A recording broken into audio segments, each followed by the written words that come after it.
90 के दशक के अंत और 2000 की शुरुआत की बात है। एक सांवली सलोनी सी लड़की जिसकी दिल्ली और कोलकाता जैसे शहर में परवरिश हुई।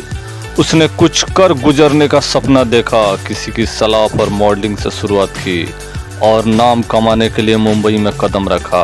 वो ऐसा दौर था जब फिल्मों में बहुत कम हीरोइन ही बोल्ड दिखने की हिम्मत जुटा पाती थी, लेकिन जब बिपाशा आई तो कहर ढा दिया। हर तरफ उनकी चर्चा होने लगी, उनके बिंदास वाली फोटोज के पोस्टर छपने लगे। लेकिन ये दिखने और पढ़ने में जितना आसान दिखता है उतना है नहीं। बिपाशा ने भी खूब स्ट्रगल किया। उन्हें एक टैग दिया जाने लगा, उनका रंग का मजाक उड़ाने जाने लगा, लेकिन उन्होंने कभी हार नहीं मानी। उन्होंने कभी जमाने की परवाह नहीं की और अपनी शर्तों पर जिंदगी जी। आज वो उस मुकाम पर है जिसके लिए उन्होंने कड़ी मेहनत की थी। बिपाशा बसु का जन्म 7 जनवरी 1979 को दिल्ली में एक बंगाली फैमिली में हुआ था। उनके पिता हीरक बसु सिविल इंजीनियर है और उनकी मां ममता एक हाउसवाइफ है। उनकी बड़ी बहन विदिशा और छोटी बहन विजयता है। बिपाशा ने एक बार अपने नाम के बारे में बात करते हुए बताया था कि उसका अर्थ है डार्क डीप डिजायर, अंधेरी गहरी इच्छा। ये एक नदी का नाम भी है। स्कूल में लेडी गुंडा थी बिपाशा। जी हाँ, बताते चले कि बिपाशा बसु ने 8 साल की उम्र तक दिल्ली में ही पढ़ाई की। इसके बाद उनकी फैमिली कोलकाता शिफ्ट हो गई, जहाँ स्कूल में उन्हें बच्चे लेडी गुंडा कहते थे। वो क्लास की हेड गर्ल रही और छोटे बाल दमदार पर्सनैलिटी से लाइमलाइट में रहती थी। साल 1996 की बात है।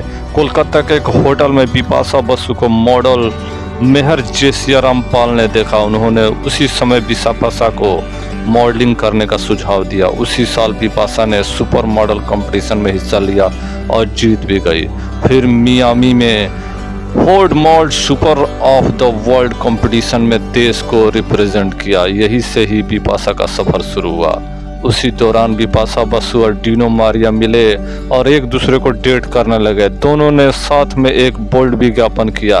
एड विवादों में आ गया था, यहाँ तक कि उनके घर के बाहर प्रदर्शन तक हुआ था। इसके बाद वो कई मैगजीन के कवर पेज पर छाई।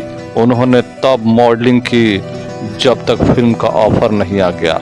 जब बिपाशा ने पहली बार सुपर मॉडल कंपटीशन जीता था, उस कंपटीशन के जज पैनल में विनोद खन्ना भी थे और उस समय अपने छोटे बेटे अक्षय खन्ना के साथ हिमालय पुत्र में बिपाशा को लॉन्च करना चाहते थे। उस समय बिपाशा को लगा कि वो छोटी है और उन्होंने ऑफर ठुकरा दिया था।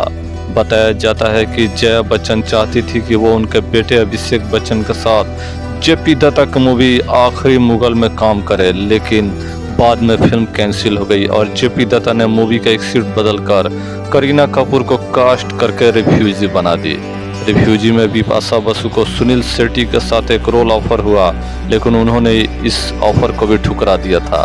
कई हिट और फ्लॉप मूवीज में काम। फाइनली साल 2001 में बिपाशा बसु ने बॉलीवुड में कदम रखा। वो अक्षय कुमार के साथ अजनबी फिल्म में नजर आई, जिसे अब्बास मस्तान ने डायरेक्ट किया था।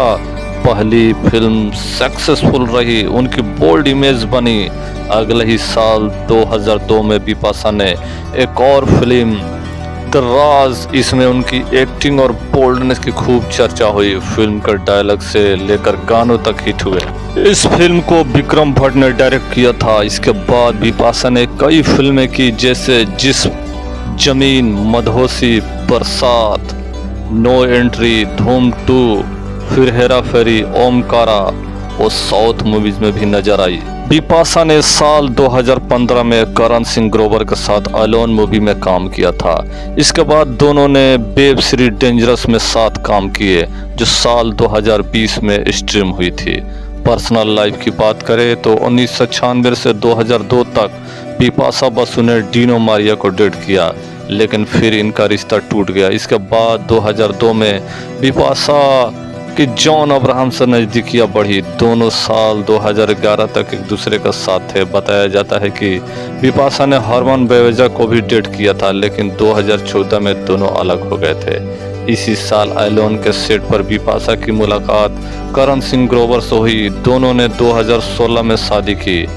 12 नवंबर 2022 को बिपाशा ने बेटी को जन्म दिया।